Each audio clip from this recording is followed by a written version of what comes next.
अ, कांग्रेस से अगर आप प्रत्याशी बन के हैं, एक युवा के तौर पे आपका विजन क्या है बदलाव को लेकर?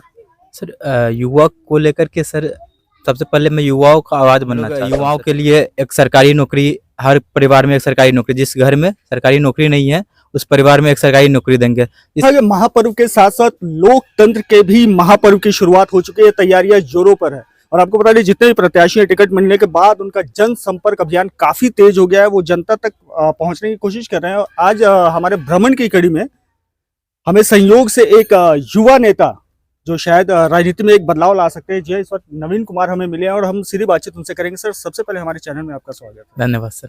आप काफी युवा हैं, जी कैसे राजनीति की तरफ कैसे रुझान बढ़ा आपका? सर, मैं अभी वर्तमान में जिला परिषद सदस्य हूँ।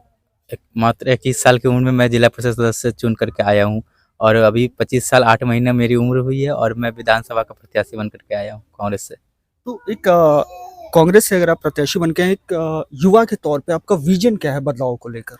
सर युवा को लेकर के सर सबसे पहले मैं युवाओं का आवाज़ बनना चाहता हूँ सर। जिस तरीके से आप देख रहे हैं कि युवाओं जिस तरीके से दर-दर भटक रहे हैं, एक सरकारी नौकरी से लेकर के अच्छी शिक्षा तक, कोई भी चीज़ अभी यहाँ पे हम युवाओं को अच्छी तरीके से प्रोवाइड नहीं किया जा रहा है। हम चाह रहे हैं कि हमारी सरकार बनती है तो जिस तरीके से महागठबंधन के नेतृत्व में वादा किया गया है कि हम लोग युवाओं के लिए एक सरकारी नौकरी, हर परिवार में एक सरकारी नौकरी, जिस घर में सरकारी नौकरी नहीं है उस परिवार में एक सरकारी नौकरी देंगे। इससे कम से कम युवाओं को ये तो नहीं होगा कि पलायन करने जाना पड़ेगा दूसरे राज्य में एक 15,000 20,000 नौकरियों के लिए। अच्छा, बिहार में दो जो बड़ी पार्टियां हैं, काफी वो विख्यात पार्टियां, जैसे बीजेपी हो गई, आरजेडी हो गए।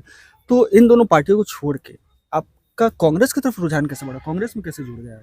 सर कांग्रेस से नहीं, मैं महागठबंधन से जुड़ा हूँ। कांग्रेस आरजेडी सब साथ ही है सर। वो तो पता है, मतलब टिकट आपको कांग्रेस से ही जी जी, मिला। कांग्रेस से ही मिला है। हाँ।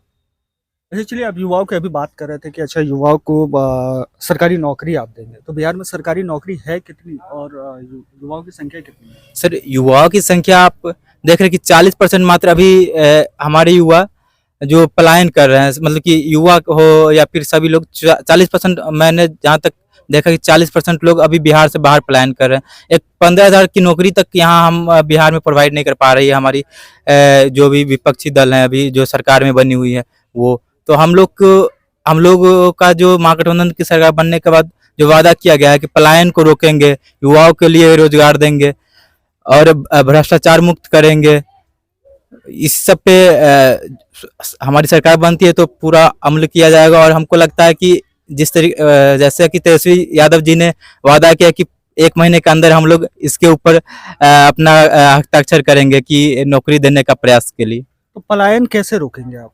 पलायन हम इंडस्ट्रीज लगाएंगे। देख रहे हैं कि बिहार में किस तरीके से लोग 15,000 10,000 की नौकरी के लिए बाहर जा रहे हैं। अगर छोटी मोटी उद्योग भी लगेगी तो कम से कम लोग अपने परिवार के साथ तो रह सकेंगे।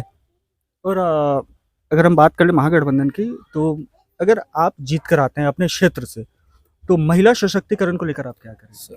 हमारी महागठबंधन की सरकार ने 2500 रुपया माई बहन मान योजना के तहत निकाल ली गई है। ये व्यक्तिगत तौर पे मैं आपसे पूछ रहा हूँ, पार्टी को अगर छोड़ दिया जाए, जी जी, व्यक्तिगत तौर पे आप क्या करेंगे? सर व्यक्तिगत तौर पे हम लोग महिलाओं को सशक्त करने का प्रयास करेंगे, उनकी सुरक्षा का पूरा जिम्मेदारी लेंगे कि किस तरीके से हमारी विधानसभा में महिलाएं सुरक्षित रहें।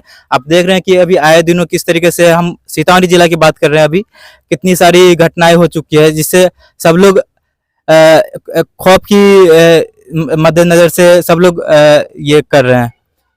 अच्छा, अभी जैसे ही चुनाव की घोषणा हुई थी, अपने सीतामढ़ी क्षेत्र की बात किया है, तो आपराधिक घटनाएं लगातार काफी तेजी से ऊपर जाने लगी थी, आपराधिक घटनाएं काफी बढ़ गई थी, ग्राफ उसका काफी तेज हो गया था। तो आप इन आपराधिक घटनाओं को किस नजरिए से देखते हैं? राजनीतिक नजरिए से या आपसी विद्वेष के नजरिए से? सर मैं तो देख रहा हूँ कि सर इसमें जो सरकारी जो भी पुलिस हो या फिर प्रशासन हो, उसमें मैं चाहता हूं कि उसमें सुधार अगर होगी तो ये सब उनके उनके जो भी ये हो रहे हैं उसमें कमी आएगी। क्योंकि अगर प्रशासन अच्छे तरीके से अपनी जिम्मेदारी को निभाएंगे तो जाहिर है कि जो भी ये इस तरीके की साजिश रच रहे हैं वो लोग डरेंगे और वो उसमें कमी आएगी। अच्छा, बिहार में भी कहा जा रहा है, ये आम जनता की राय मैं आपको बता रहा हूँ कि बिहार में कहा जा रहा है कि अधिकारी राज हो गया है, यानी कि पुलिसिया तंत्र का राज हो गया है, विशेषकर शराबबंदी को लेकर अगर बात की जाए तो क्या लगता है अगर आपकी सरकार आ रही है तो शराबबंदी का कोई प्लानिंग सेट है? सर ऐसा कुछ नहीं है, प्लानिंग सेट कुछ नहीं है।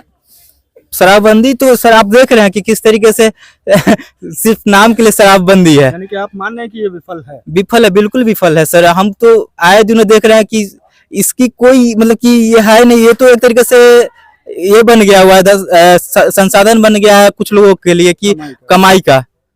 और इसको इससे कोई कमी नहीं आई है कि, और इससे कोई ये नहीं हुआ कि सिर्फ सरकार का जो ये है निवेश है उसमें कमी आई है। तो अगर आपकी सरकार बनती है तो इसका अस्थायी समाधान क्या होना चाहिए? सर इसको अगर बंद है तो पूरी तरीके से इसको लागू किया जाए, अच्छे तरीके से। हम लोग चाहेंगे कि इसको पूरी तरीके से बंद रहे।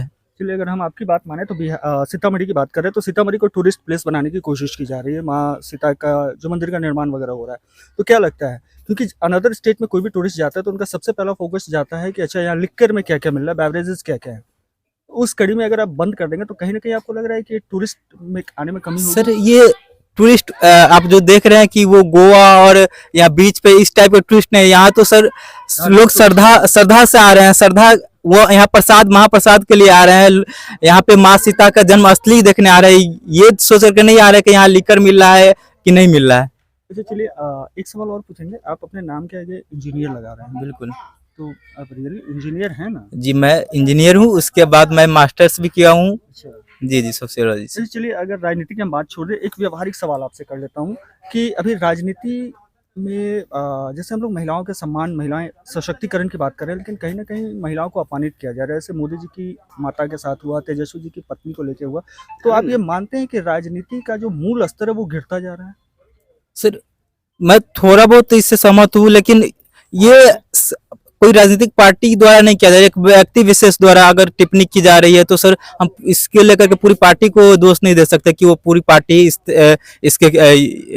तरीके का वो जिम्मेदार है। चलिए सर, एक अंतिम प्रश्न आपसे कर लेंगे कि अभी चुनाव का समय है, तो आप अपने विधानसभा की जनता को क्या संदेश देना चाहेंगे? सबसे पहले तो छठ महापर्व की सभी को शुभकामनाएं देना चाहूँगा। मैं यही विनती करता हूँ कि आप सभी लोग अच्छे से छठ पर्व को मनाएं, और मुझे लगता है कि इस महाछठ पर्व में हम लोग एक महापर्व की तरह एक लोकतंत्र का महापर्व भी मना रहे हैं, इसमें अपनी पूरी भागीदारी निभाएं। चलिए, धन्यवाद सर, आपने अपना कीमती समय हमें दिया। जी हाँ, तो इस वक्त आप सुन रहे थे युवा नेता जिन्होंने सीतामढ़ी को और बिहार विकास की, बिहार को बदलने की एक परिकल्पना कर रखी है। ये पेशे से इंजीनियर भी रह चुके हैं, तो कहीं ना कहीं इंजीनियरिंग सोच ही होगी